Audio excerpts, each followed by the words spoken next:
kabarnya hari ini? Malam, baik. Oke, siap. Nih Bangka Belitung gimana, Mas? Hujan kah? Eh, Hujan, kena panas, kena hujan. Wah, ini hari ini panas sekali kalau di Jambi. Bahkan saya nih izin mungkin saya hari ini masih belum bisa on kamera karena saya masih flu. Takutnya kurang Gak apa-apa, mood. Miss. Iya, jadi semenjak pancaroba ini sering sakit. Oke, gimana Mas Zaki untuk pertemuan sebelumnya? Ada pertanyaan mungkin atau ada yang mau kita diskusikan sebelum kita lanjutkan materi di bab kedua? Tentang, saya baru baca berita nih, Miss, tentang Mm-mm, update baru untuk ekspor 2026. mm-mm, Katanya di IDX, Kementerian Perdagangan menerbitkan regulasi baru bidang mm-mm, ekspor melalui Peraturan Menteri Perdagangan Nomor 12 Tahun 2026 tentang perubahan kelima atas Peraturan Menteri Perdagangan Nomor 23 Tahun 2023 mm-mm. kebijakan peraturan ekspor. Kebijakan ini telah digunakan dan mulai berlaku pada 29 April. Kebijakan apa tuh, Miss? Itu ini yang kebijakan apa namanya ekspor satu pintu itu ya, tapi kan itu hanya untuk batu bara dan sawit. Oke, oke.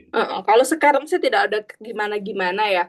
Karena kalau kami terganggu pasti yang lain juga gitu ya. Biasalah kalau berita-berita agak panas di luar gitu kan. Saya pun sehari-hari dengerin terus berita-berita. Namun kalau untuk ekspor belum ada yang berarti lah quote and quote kecuali kita pemain batu bara dan sawit ya gitu. Memang banyaklah konten-konten eksportir yang seperti yang saya sampaikan kemarin gitu ya. Itu kalau orang buat yang seperti itu, either dia nggak pernah ekspor sendiri atau ya mau cari view aja. Yang kalau sampai memanasi terus dibilang A, B, C, dan sampai sekarang biasa-biasa ya adem ayem lah kami. Memang kemarin itu yang cukup terkendala ya karena perang. Cuman kalau dari keadaan lokal nggak ada gitu.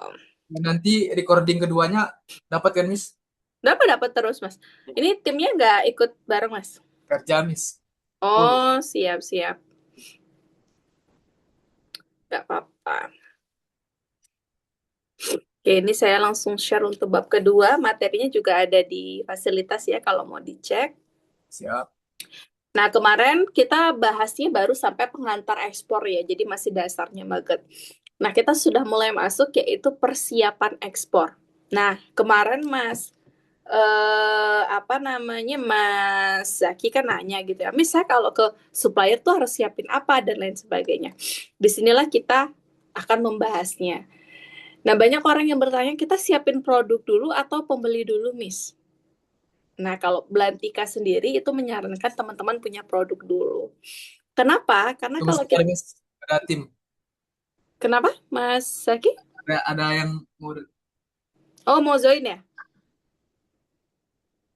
Sebentar, saya matiin dulu. Oh,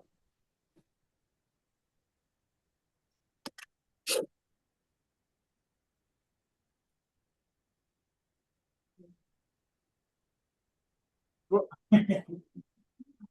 Ada tim yang baru datang, Miss. Oh, siap-siap. Aman. Oke, saya lanjutin izin. Nah, kemarin kan ada pertanyaan kalau persiapan ke supplier itu seperti apa dan lain sebagainya. Nah, ada pertanyaan orang sering tanyain gitu ya kalau di ekspor ini. Kita nih kalau ekspor siapin produk dulu atau pembeli dulu gitu ya. Nah, Ya, kalau Miss. Belantika sih selalu menyarankan teman-teman itu punya produk dulu. Kenapa? Karena kalau punya produk dulu banyak manfaatnya. Yang pertama bisa lebih tahu soal spesifikasi produk. Terus yang kedua, mengerti supplier yang akan kita ajak kerjasama tuh orangnya seperti apa. Yang ketiga, untuk belajar produknya tidak akan sulit karena kita sudah mengenal lingkungan tempat kita mengambil produk ini juga. Dan yang paling penting adalah kita bisa tahu harganya. Nah, jadi dibandingkan kita cari pembeli dulu, lebih baik cari produk aja gitu. Nah, untuk produk sendiri ya di ekspor ini kita bagi beberapa kategori di sini ya. Yang pertama untuk barang ekspornya atau produk ekspornya sendiri, itu ada 3 peraturan, yaitu barang yang bebas ekspor, dibatasi, sama dilarang. Kalau yang bebas, artinya barang tersebut tidak perlu izin ataupun regulasi khusus. Hampir rata-rata barang yang ada di Indonesia itu barang bebas. Tidak ada dibatasi, tidak ada sertifikasi khusus atau dokumen khusus. Ya. Namun berbeda dengan barang yang dibatasi. Barang yang dibatasi ini memang punya regulasi sendiri. Contohnya ya tadi ya, tambang, hasil hutan, hasil sawit, itu biasanya barang yang dibatasi ekspor. Mereka punya izin khusus dari negara. Yang terakhir, barang yang dilarang. Ini sama sekali tidak boleh diekspor, namun tetap boleh dikirim ke luar negeri dengan catatan itu untuk penelitian ataupun pengembangan ekspor di Indonesia. Jadi tidak komersil. Nah, kita tahu barang bebas, dibatasi, dan dilarang itu dari mana. Nanti kita akan belajar di slide berikutnya di insw.go.id atau INSW-INTR. Ya, nanti saya jelasin detailnya apa. Nah, kalau Belantika sendiri, kita tiga-tiganya sudah pernah ekspor. Barang bebas sudah pernah, dibatasi sudah pernah, dilarang sudah pernah. Barang bebas ya barang-barang yang kita ekspor sekarang kayak pinang, kopra, terus ada lilin nipah, kopi dan lain sebagainya. Tapi kalau barang yang dibatasi, kami ekspor gaharu, gemstone ya, itu kami punya izin khusus dari negara. Bahkan kalau gaharu tuh kami satu-satunya di Jambi yang punya. Kalau gemstone dulu pernah kami dapat fasilitas dari negara juga, gitu. Untuk barang yang dilarang, kami pernah membantu untuk ekspor tanah. Jadi tanah itu salah satu produk yang tidak boleh diekspor. Itu untuk kebutuhan penelitian kampus ya, kerjasama antara Universitas Jambi dengan IPB atau ITB, saya agak lupa, dengan Jerman waktu itu gitu. Nah, jadi ada klasifikasi barangnya. Yang kedua, coba kita lihat dulu potensinya. Nah, kalau potensi, apakah semua produk itu punya potensi? Saya pribadi itu adalah orang yang percaya bahwa semua produk itu punya potensinya masing-masing. Karena banyak member-member yang ekspor produk yang sama sekali saya tidak terbayangkan atau nggak pernah kepikiran sebelumnya. Ya, contohnya ada yang ekspor FMCG seperti mie instan, itu ada member ekspor ya. Kopi saset juga ada. Terus produk-produk UMKM seperti tempe chips juga ada ke Malaysia waktu itu. Untuk pertanian perkebunan apalagi ya, hampir semua produk ini rata-rata member sudah pernah ekspor semua, mulai dari tanaman hias, turunan kayu, betel nut sangat banyak sekali, gambir ya, terus juga broomstick mulai dari yang sawit dan juga nipah. Kalau pertanian perkebunan lainnya yang punya komoditi agak besar itu ada di kelapa, ya karena kelapa ini turunannya sangat banyak sekali, mulai dari khas coconutnya, kelapa mudanya, desiccated coconut, bahkan member itu ada yang ekspor coconut sugarnya yang organik, kopra baik yang edible ataupun yang asalan, cocoa fiber, briquette dan charcoal, briquette charcoal. Nah kebetulan kemarin kita juga baru ekspor kopra ya, membantu salah satu mitra kita juga. Nah jadi walaupun Belantika punya produk sendiri gitu ya, namun karena teman-teman ini kami mentoring, kami rawat lah ya, quote and quote. Jadi saya tahu perkembangannya. Kalau ada yang tanya, Miss kayak gimana cara ekspor kopra? Nah, saya sudah paham. Oh, ternyata kalau dangerous goods itu penanganannya seperti ini, bisa hubungin A, B, C, dan D. Nah, itu manfaat juga buat teman-teman yang punya komunitas, teman-teman yang punya mungkin tempat untuk bisa diskusi juga. Bagaimana dengan perikanan? Perikanan juga sangat tinggi kalau kita mulai dari udang, ikan. Kalau di member itu ada yang paling banyak dia ekspor kerang darah ya. Seingat saya dulu tuh permintaannya per hari itu 2 ton ya. Namun beliau tidak bisa menyanggupi, jadi per minggu kalau nggak salah pengirimannya ke Jakarta, terus baru dikirim ke China dan juga Thailand. Nah, jadi ada beberapa produk mungkin dari daerah kita nggak bisa nih langsung ekspor lain, tetap bisa diekspor lewat Jakarta biasanya. Kayak di Jambi juga seperti itu karena kami tidak punya bandara internasional. Jadi kalau ada ekspor udang, kami tuh komoditi utamanya adalah ekspor udang, tapi bukan udang galah ya, namanya tuh udang ronggeng. Kalau di sini ada juga disebut dengan udang ketak. Saya nggak tahu kalau di daerah lain penyebutannya apa. Nah, itu hampir setiap hari dikirim ke China, namun pengirimannya lewat Jakarta. Nah, itu juga ekspor ya, jadi potensinya sangat besar. Untuk produk UMKM seperti batik, kerajinan, perhiasan dari batu, madu itu sudah pernah ekspor, bahkan yang di Jambi ini HACCP ya sudah international recognized gitu. Jadi kalau teman-teman memang passion gitu ya di produk-produk ekspornya, pasti mengusahakan yang terbaik untuk produk gitu. Nah, kalau kita sudah punya produk-produk tadi, tahu potensinya, di sinilah pertanyaan yang kemarin gitu ya, gimana kami kalau mau kunjungan supplier? Nah, misalnya Mas Zaki di sini sama sekali belum punya pengalaman gitu ya untuk turun atau terjun ke lapangan. Nah, ini bisa diikuti nih Mas. Kita kasih step 1, step 2 sampai step 3. Step 1 ini kita menganalisa produk yang akan kita ekspor ataupun akan kita pelajari dengan yang pertama pilih produk unggulan atau potensial dari daerah kita. Kenapa? Karena kalau produknya itu dari daerah kita itu jauh lebih mudah. Saya tidak pernah membatasi ya teman-teman mau kerja sama dengan yang satu di Bali, yang satu di Jakarta, tidak ada masalah. Tapi buat teman-teman yang terlalu jauh, itu nanti sulit untuk mengkoordinir barang dan ngeceknya. Contohnya ya, kalau kami ada ekspor di pelabuhan lain, itu sudah pasti ada akomodasi dan ada cost untuk tim bisa checking langsung. Nah, checking itu mungkin bisa sampai 1 minggu. Jadi ada biaya yang kita keluarkan untuk bagian quality insurance-nya atau quality checking-nya di sana. Nah, namun kalau teman-teman yang tidak punya waktu mungkin atau masih agak sulit membagi apa namanya modalnya dan lain sebagainya untuk bisa biayain ke tempat tujuan ya atau ke tempat suppliernya. Nah, itu yang menjadi kendala karena ada beberapa member orangnya bagus, pembelinya bagus ya.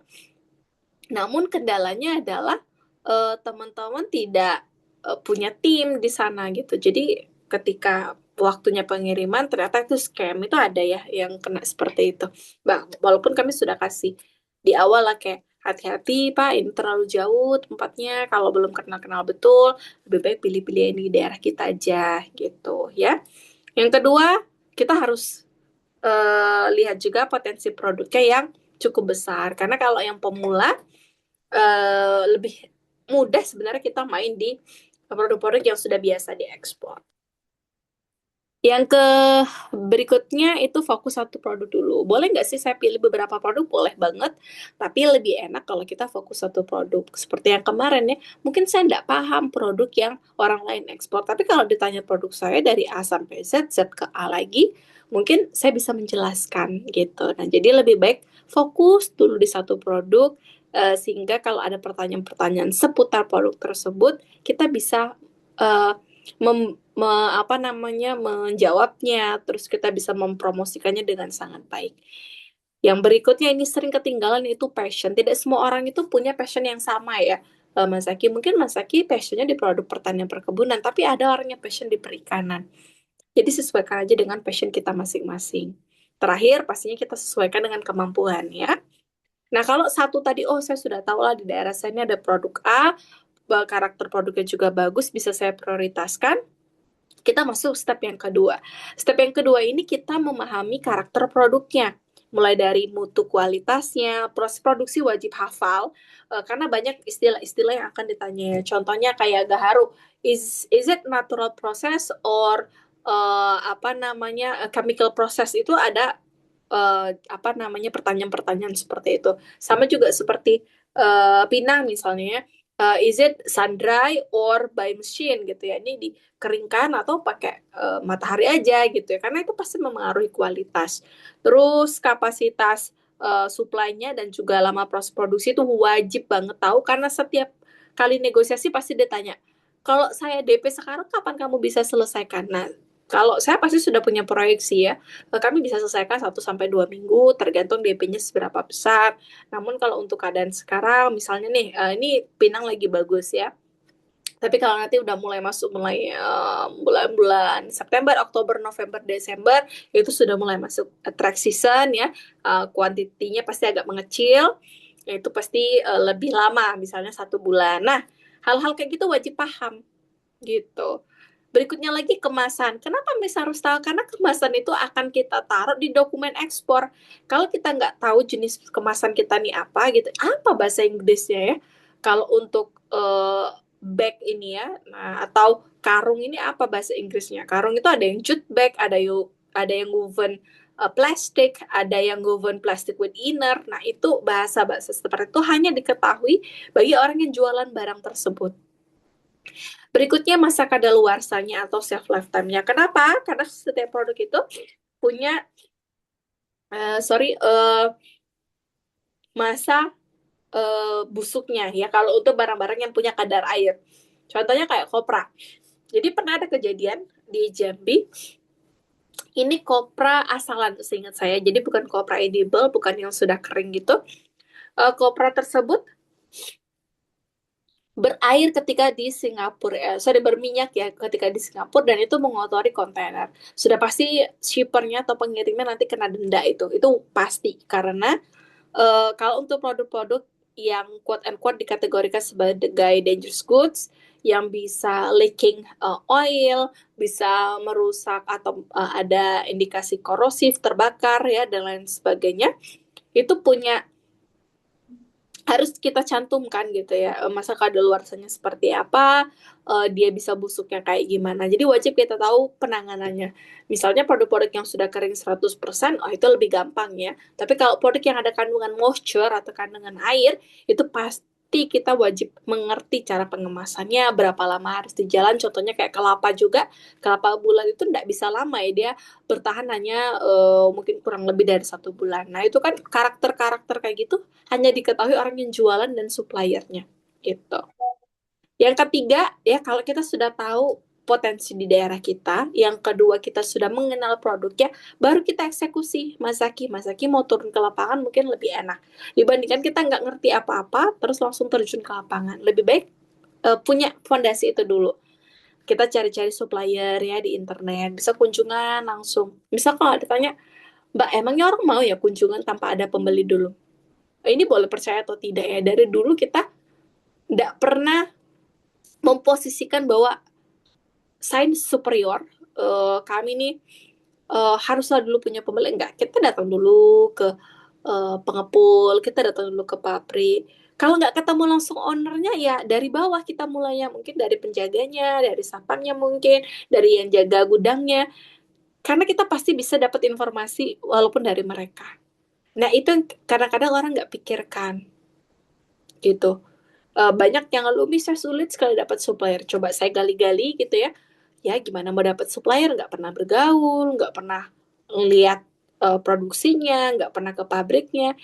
Kita tuh jangan sampai punya mental block ya, kayak saya takut ini mesti disepelein, saya takut apa namanya diusir gitu ya. Ya itu standar sekali kalau dalam proses survei di lapangan. Bahkan kami kalau boleh jujur dulu ketika belajar-belajar di awal, jangankan diusir ya kami sering dibilang kayak gini, ngapain sih belajar ekspor gitu, sini aja lah pembelinya, nanti barangnya kami kasih gitu. Nah yang ngetawa-ngetawa ini tuh sekarang they cannot do anything ya, mereka nggak bisa lakuin apa-apa lagi karena kami sudah sama-sama ekspor seperti mereka. Itu memang pabrik-pabrik besar dulu kami datang.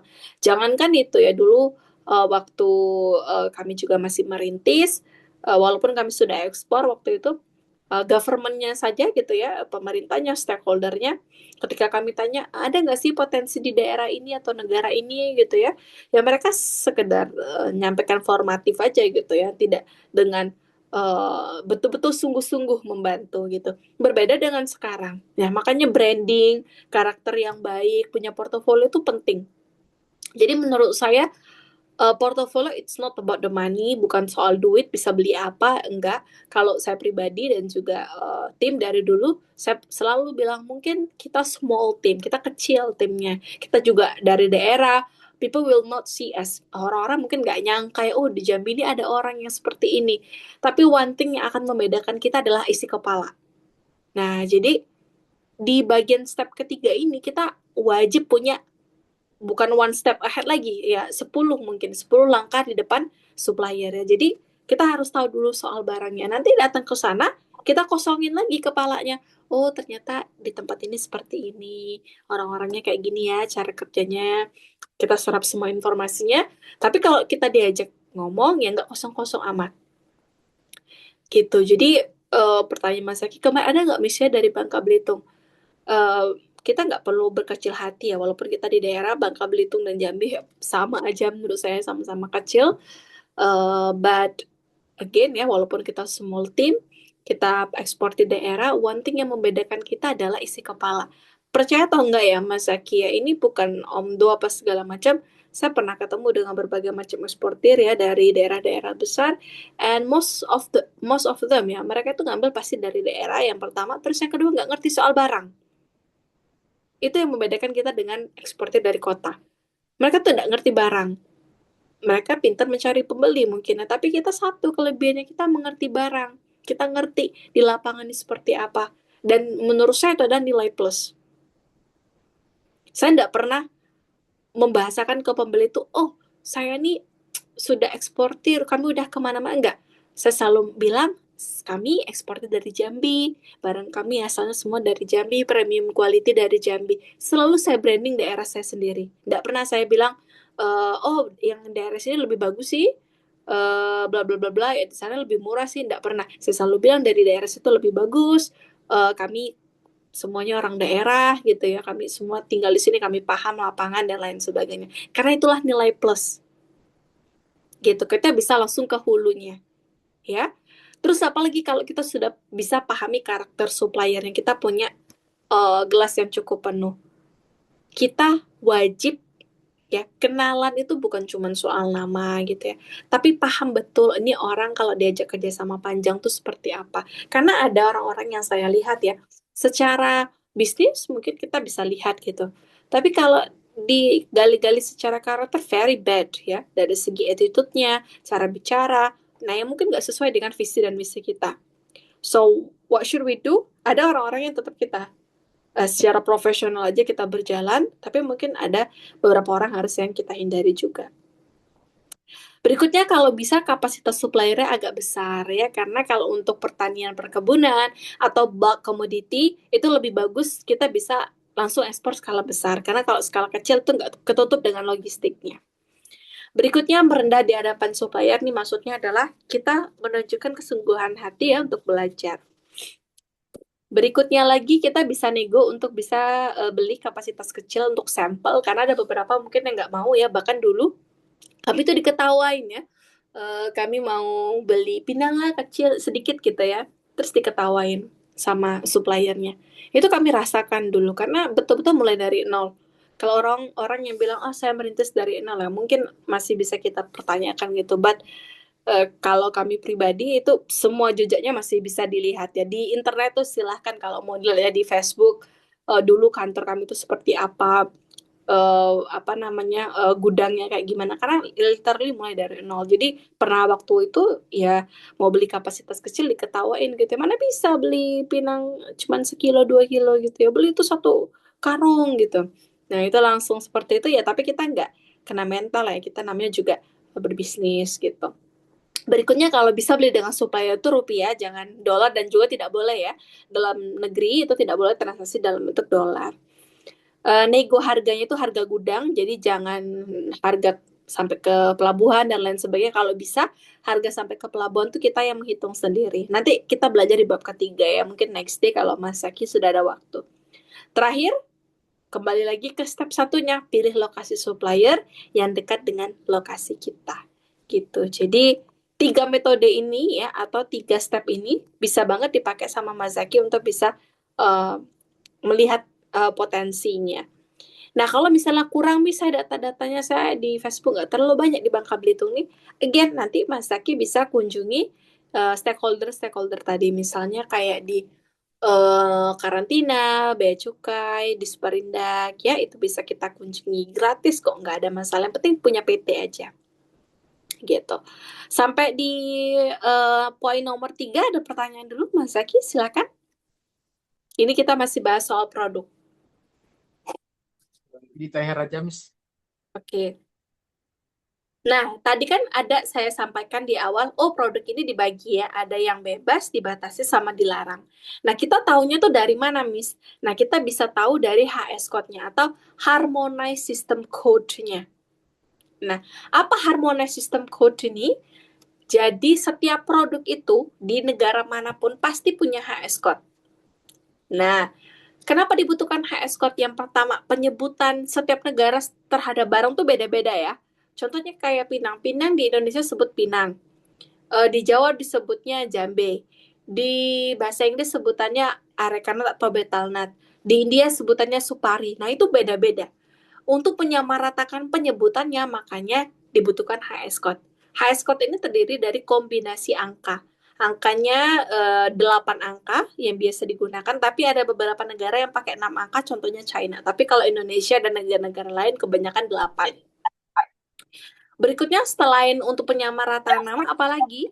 Yang kedua, untuk mengetahui, misalnya nih, sering ada orang bilang kan, ini bayar bea cukai nggak nih? Nah, kalau ada tarif, sebutannya tarif, jangan lupa tarif atau bea keluar, itu kita ceknya dari HS code juga. Yang ketiga, kita mau tahu barang itu bebas, dilarang, ataupun dibatasi dari HS code-nya juga. Ya, jadi HS code ini klasifikasi untuk barang tersebut terdiri dari 8 angka kalau yang di Indonesia. 4 angka itu biasanya sama seluruh negara. Misalnya Mas Zaki mau ekspor misalnya di Bangka Belitung ada kelapa gitu ya. Kelapa HS code-nya 1234 misal ya, depannya 1234. Di negara lain juga pasti depannya 1234. Nah, tapi 4 angka yang berikutnya biasanya itu menyesuaikan dengan permintaan pembeli karena itu sudah menyesuaikan negara tujuan. Jadi 4 di depan itu biasanya sama, 4-nya lagi di belakang itu baru berbeda sesuai dengan negara tujuan. Nah, kita bisa cek di mana, Miss? Kita bisa cek di sini, insw.go.id INTR, atau kita singkat aja INSW INTR. INSW itu kepanjangan dari Indonesia National Single Window. Ya, jadi semua peraturan ekspor dan impor itu ada di sini. Kalau INTR itu kepanjangannya Indonesia National Trade Repository untuk mengetahui HS code-nya. Nah, kita akan belajar langsung di sini untuk bisa pengecekannya. Tinggal kita klik aja link yang sudah kami sediakan, ya. Atau Mas Zaki boleh ke Google juga cari INSW INTR gini. Oke, klik yang paling atas. Sudah masuk ke sini ya. Kalau memang misalnya baru buka, berarti bentuknya kayak gini. Misalnya dulu ya, barangnya bebas itu seperti Pinang.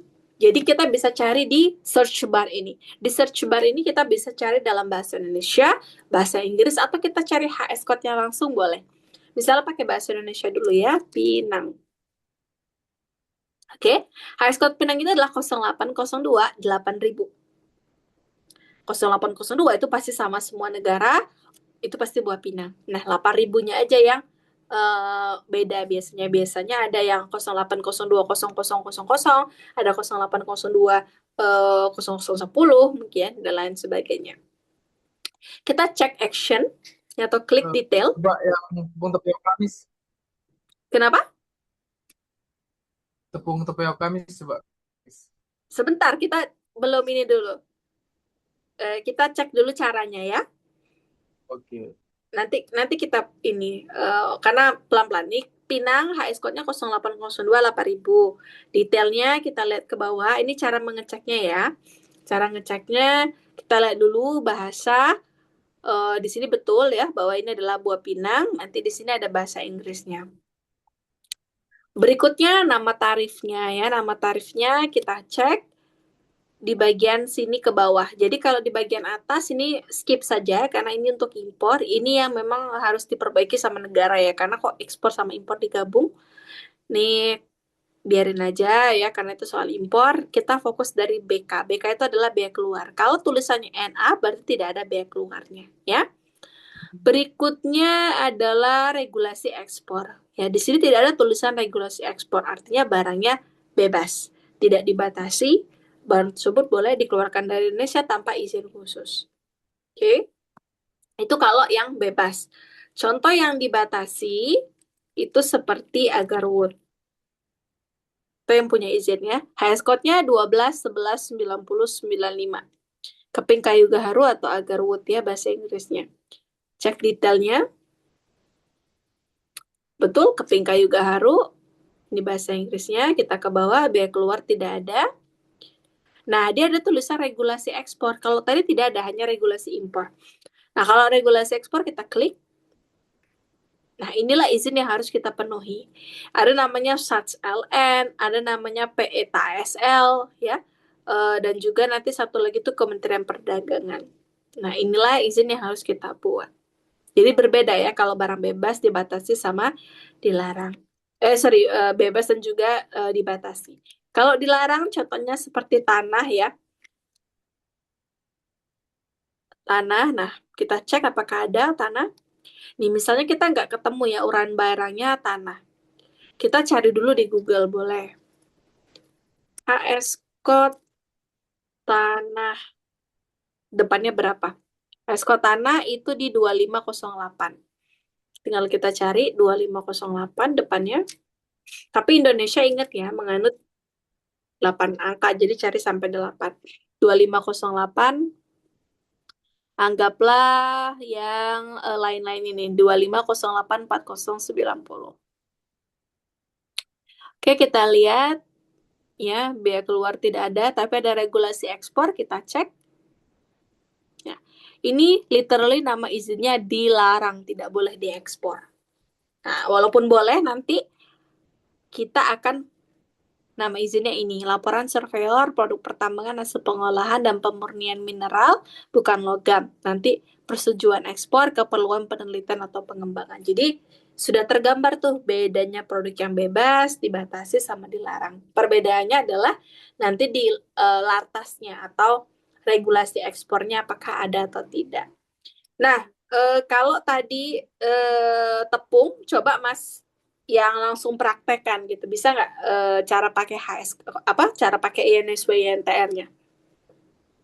Ini ya, Miss. Iya, langsung cari INSW INTR. Kalau bingung, misalnya di sini nggak ketemu nih bahasa Indonesianya atau bahasa Inggrisnya, cari aja dulu di Google. Nanti baru kita pastikan di hasil pencariannya. Silahkan. Eh, ada banyak nih, Miss. Tepung tapiapanya. Pilih salah satu dulu, Mas. Oke. Mm-mm. High score-nya 8 ya, 8 angka.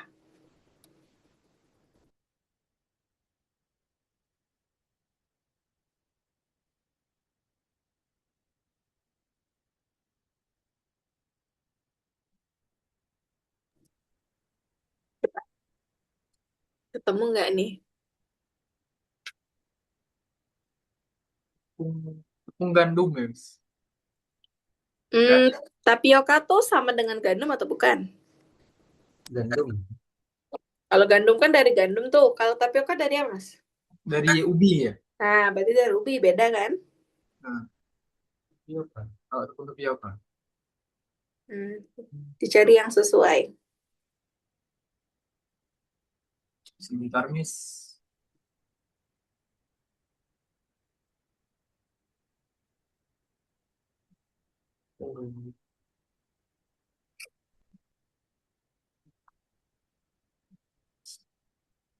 Beda. Kalau kasih kode HS code bisa ya, Miss, dicari. Bisa. Dia bisa bahasa Indonesia, bisa bahasa Inggris. Bentar, Miss.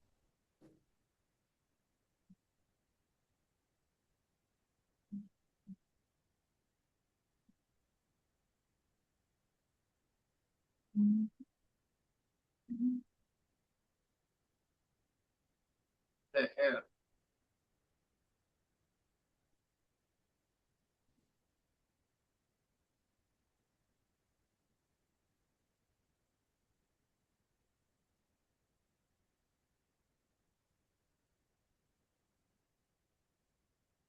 Siapa nih?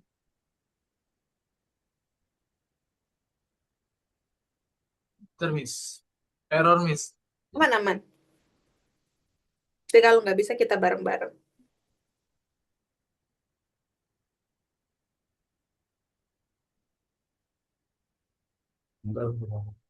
Oh, keluarnya tanggal, Miss. Dan berita-berita kayak gini. Coba dulu carinya HS Code tepung tapioka. Nanti tuh pasti ada di AI-nya tuh. Udah ada, Miss. Sudah saya taruh. Tapi nggak keluar, Miss. Di INSWINTR-nya carinya. Kan dia nggak mungkin nih di sini. Coba dulu, saya kasih waktu 1 menit lagi deh. Cari laptop ya, Miss. Boleh, boleh.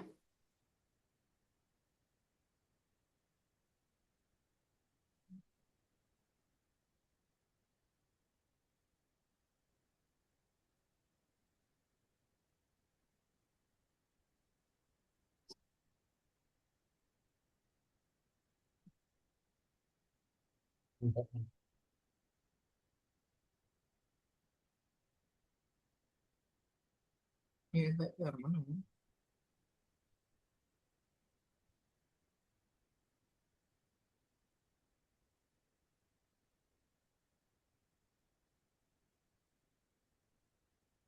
Ini kan? Eh, kawan.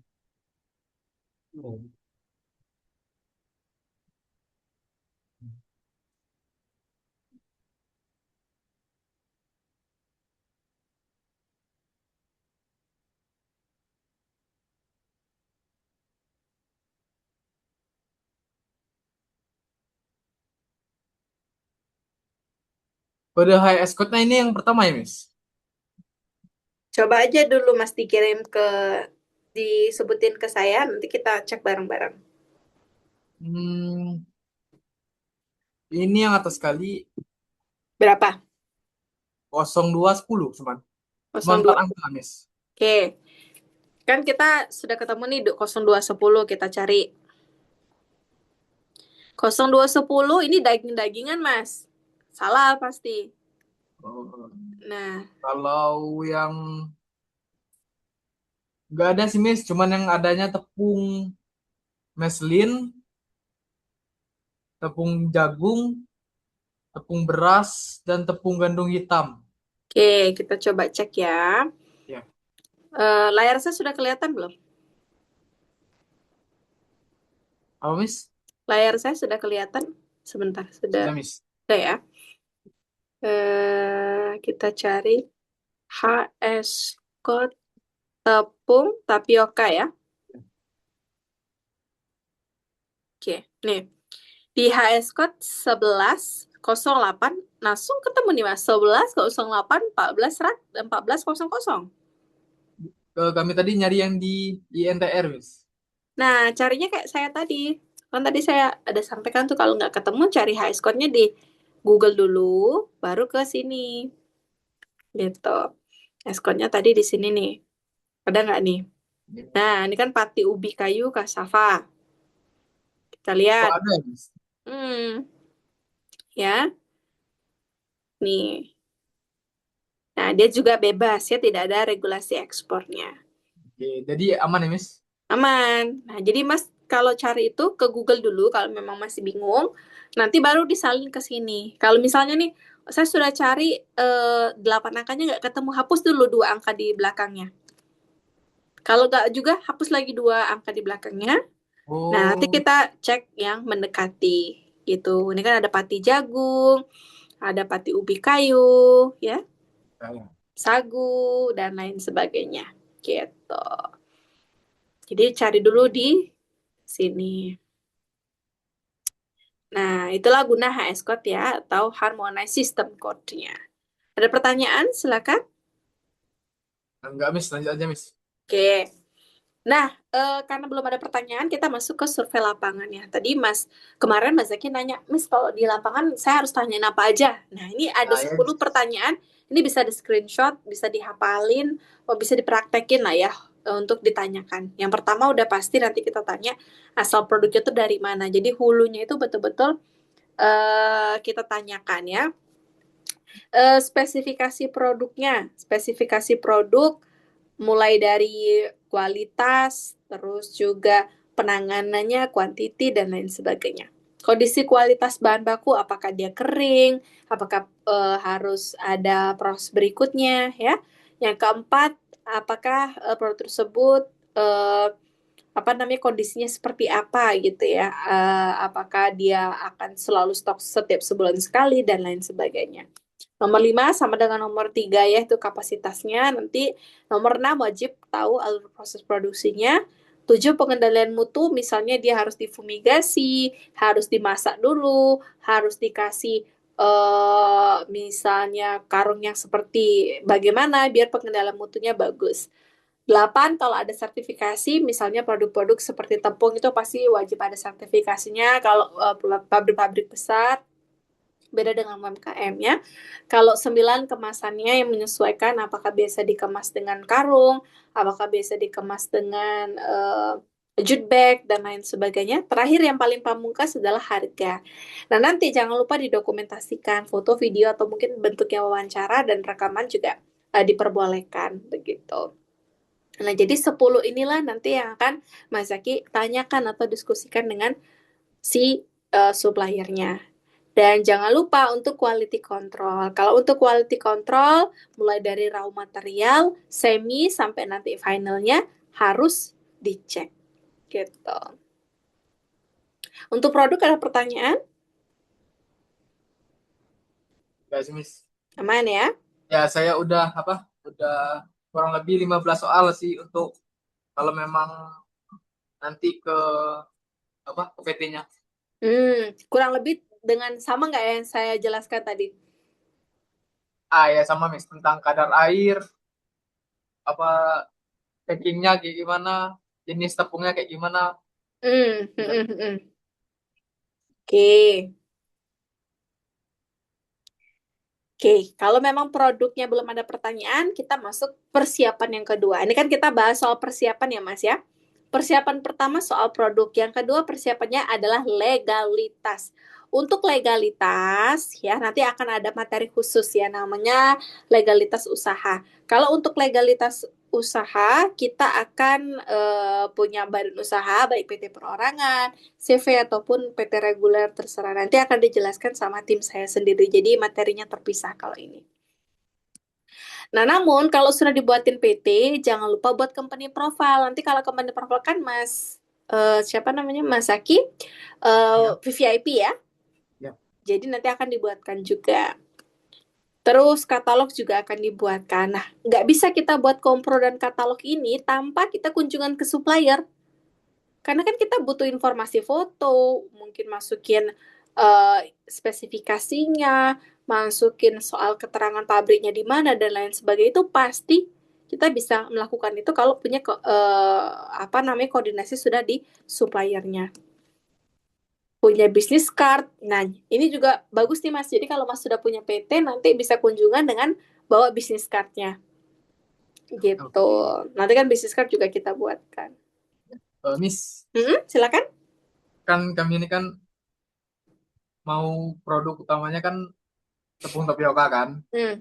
tapi nggak nggak harus tepung tapioka seterusnya. Kayak Miss kan bisa ke produk lainnya kan, bisa menyebar ke posisi-posisi lainnya. Betul. Hmm. Apakah bisa kayak company profile kami eh, bisa masuk produk lainnya selain tepung tapioka? Oke, yang pertama untuk PT-nya dulu ya. Kalau PT bisa, jadi PT itu bisa ekspor macam-macam, ya. Ah, Jadi tidak ada ya. kendala kalau di PT. Makanya nanti akan diarahkan untuk pembuatan PT sesuai dengan apa namanya Jenis produknya lah, ya. kalau bisa gitu ya. Atau misalnya ada 10 ya, 10 jenis produk yang kira-kira kedepannya akan kita manfaatkan bisa. Tapi ada dapat namanya tuh KBLI semua produk gitu. Jadi namanya 46100 sama 46900. Jadi itu produk-produk apapun bisa pakai kode baku lapangan usaha yang itu. Ah, Yang kedua, untuk company itu profile sangat bisa. Jadi produknya apapun bisa dimasukkan gitu. Cuman saran saya di katalognya. Kalau katalog satu produk tuh satu aja. gitu. Oke. Beda dengan company profile. Kalau company profile Belantika sama, kita punya beberapa produk ya dibuat di situ. Tapi kalau katalog satu produk tuh satu, misalnya Gaharu Gaharu, Pinang ya Pinang, gitu. And then untuk ini juga apa namanya memudahkan kita promosi biar dipisah-pisahin gitu. Tidak, Miss. Oke, nanti kalau punya modal lebih mungkin bisa bikin website. Ini bisa di Belantika atau tempat lain juga Siap, Miss. menyesuaikan dengan kompro dan katalognya. Tapi kalau bisa semuanya sudah lengkap dulu gitu.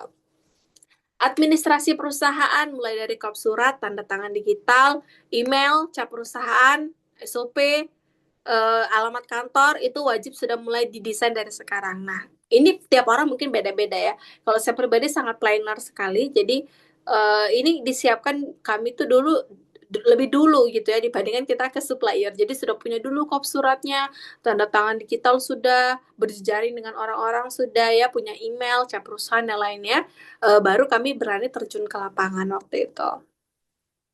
Nah, untuk laporan keuangan nanti kita akan belajar bersama mungkin di akhir ya, di akhir materi ekspor karena itu sudah di kelas investor. Nanti pajak juga seperti itu di bagian tim saya yang lain ya untuk di legalitas. Haki juga.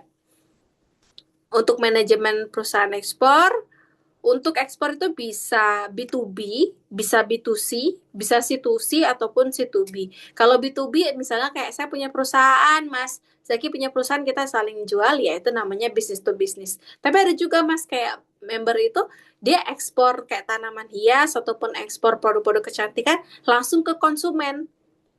Itulah kita sebut dengan business to consumer-nya. Ada juga consumer to consumer, jadi kayak broker to broker gitu ya. Atau yang mengkonsumsi ke yang mengkonsumsi lagi gitu. Ada juga yang consumer to business. Misalnya saya yang punya apa namanya eh kita punya layanan apa gitu ya, kita tawarkan ke yang punya bisnis gitu. Jadi itu consumer tuh bisnis.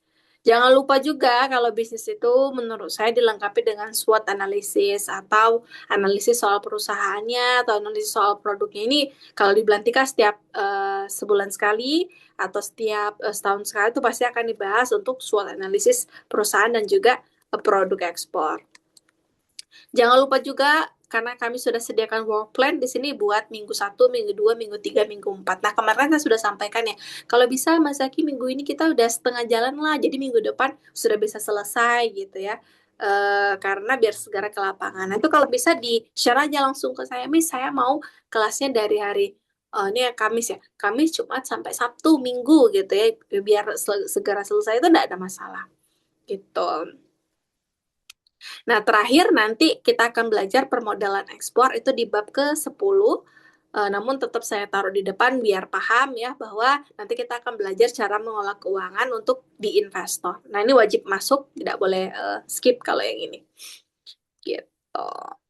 Mungkin kalau persiapan itu nanti kita agak lebih panjang di bab ketiga, Mas Zaki. Saya sih prefer kalau bab ketiga tuh mungkin pagi atau siang ya, karena itu menghitung dan juga ada metode pembayaran yang menggunakan bahasa Inggris. Jadi kalau bisa next misalnya ada waktu luang gitu ya di pagi atau siang, lebih enak tuh kalau untuk di bab ketiga bagian menghitung biaya ekspor dan juga metode pembayaran.